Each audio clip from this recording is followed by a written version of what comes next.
শনিবার থেকে রাজনৈতিক দলগুলোর সঙ্গে আলোচনায় বসবেন প্রধান উপদেষ্টা ডক্টর মোহাম্মদ ইউনূস। এছাড়া 2 থেকে 3 দিনের মধ্যে সংস্কার কমিশনগুলোয় কাজ শুরু করবে। রাজধানী ফরেন সার্ভিস একাডেমিতে সংবাদ সম্মেলনে এসব তথ্য জানান প্রধান উপদেষ্টার প্রেস সচিব শফিকুল আলম। তিনি জানান, রাজনৈতিক দলগুলোর সঙ্গে দেশের সার্বিক পরিস্থিতি নিয়ে আলোচনা হবে।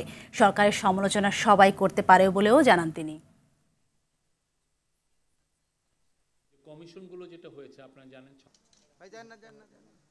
প্রধান উপদেষ্টা এবং উপদেষ্টা মণ্ডলী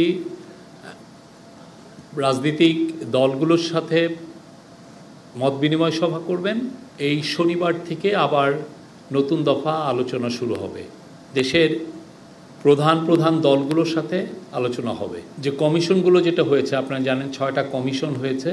এটার কাজের অগ্রগতি সম্পর্কে অবহিত করা হবে তাদেরকে, এবং দেশের আইন শৃঙ্খলা বিষয়েও তাদের সাথে কথা হবে, তাদের পরামর্শ নেওয়া হবে।